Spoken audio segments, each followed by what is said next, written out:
मुंबई के लोग, यहां के सामान्य जन परेशानियां झेलते रहे। ये शहर विकास के लिए तरसता रहे। ये स्थिति 21वीं सदी के भारत में कभी भी स्वीकार्य नहीं हो सकती है और शिवाजी महाराज के महाराष्ट्र में तो कभी नहीं हो सकती है। मैं मुंबई के लोगों की हर परेशानी को समझते हुए बहुत बड़ी जिम्मेवारी के साथ इस बात को रख रहा हूं। भाजपा की सरकार हो, एनडीए की सरकार हो, कभी विकास के आगे राजनीति को नहीं आने देती।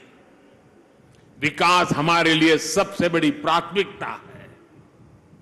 अपने राजनीतिक स्वार्थ की सिद्धि के लिए भाजपा और एनडीए की सरकारें कभी विकास के कार्यों पर ब्रेक नहीं लगाती। लेकिन हमने पहले के समय मुंबई में ऐसा होते बार बार देखा है। पीएम स्वनिधि योजना भी इसका एक उदाहरण है।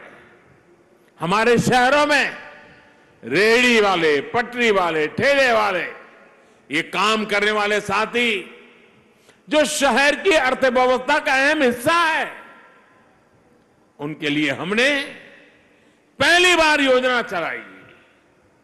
हमने इन छोटे व्यापारियों के लिए बैंकों से सस्ता और बिना गारंटी का ऋण निश्चित किया। देश भर में लगभग 35 लाख रेहड़ी पटरी वालों को इसका लाभ मिल चुका है। इसके तहत महाराष्ट्र में भी 5 लाख साथियों को ऋण स्वीकृत हो चुके हैं। आज भी 1 लाख से अधिक साथियों के बैंक खाते में सीधे पैसे जमा हो गए हैं।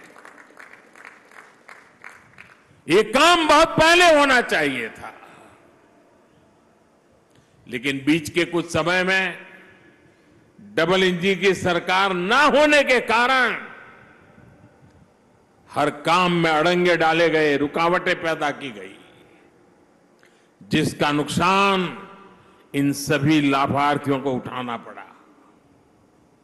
ऐसा फिर ना हो, इसलिए जरूरी है कि दिल्ली से लेकर महाराष्ट्र और मुंबई तक सबका प्रयास लगे, बेहतर तालमेल वाली व्यवस्था बने।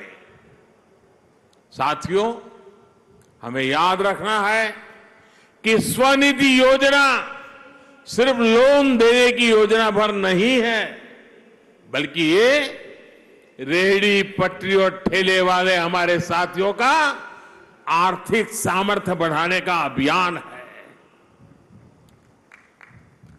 ये स्वनिधि स्वाभिमान की जड़ी बूटी है।